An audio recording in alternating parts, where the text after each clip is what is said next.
the U.S. Attorney Breon Peace was behind the case that was lodged that jolted the Adani stocks a short while back, and from which the Adani group of stocks has recovered to a large extent, is set to step down on the 10th of January. He had brought an indictment against Adani Green and others in November. And in fact, he has been accused of bringing charges that are not well thought out.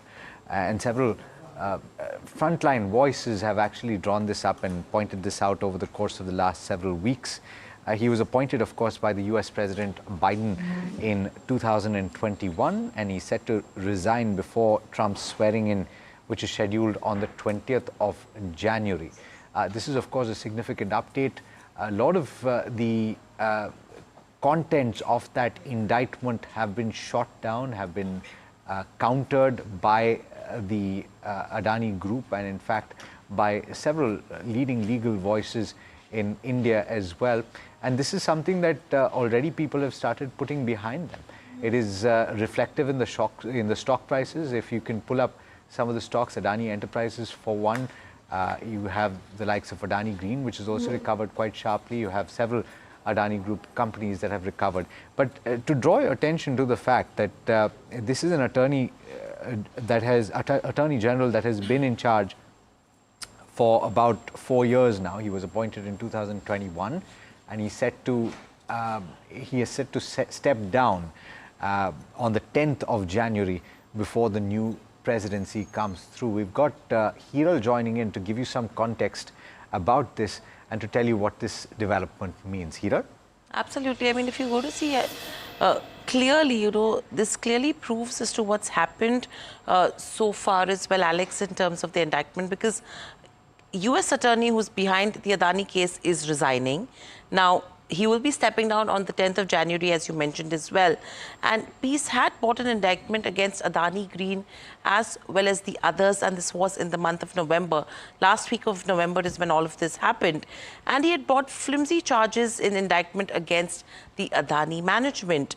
Now, in terms of the appointment, he was appointed by US President Biden in 2021.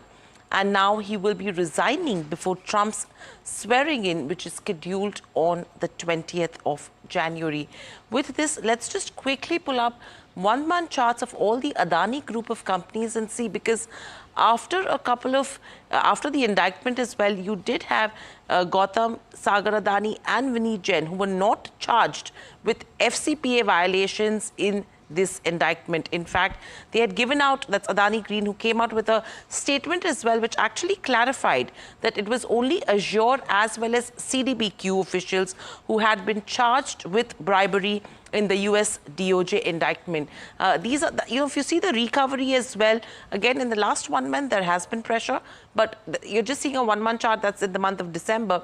Let's just pull up, a 3-month chart, because that will give you an absolute clear picture where the confidence in terms of investors that did come back as well. There you see that dip that came in the month of November, and then the upcycle has continued. So that's with regards to Adani Green. But let's pull up Adani Enterprises, Adani Ports, all of the other Adani Group companies, because that will tell you the story after the upside which has started. But clearly, Alex, in terms of the FCPA violations, all the three, that's Gautam Adani, Sagar Adani and Vineet Jain, have not been charged, right?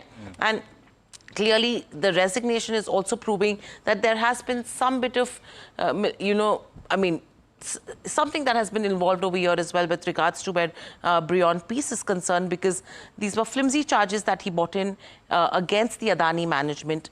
The statement already proves as to now this is something which is far behind them, and similar cases that keep coming in, right? So from here on, it's going to be interesting to see as to how things catch up from a management perspective as well.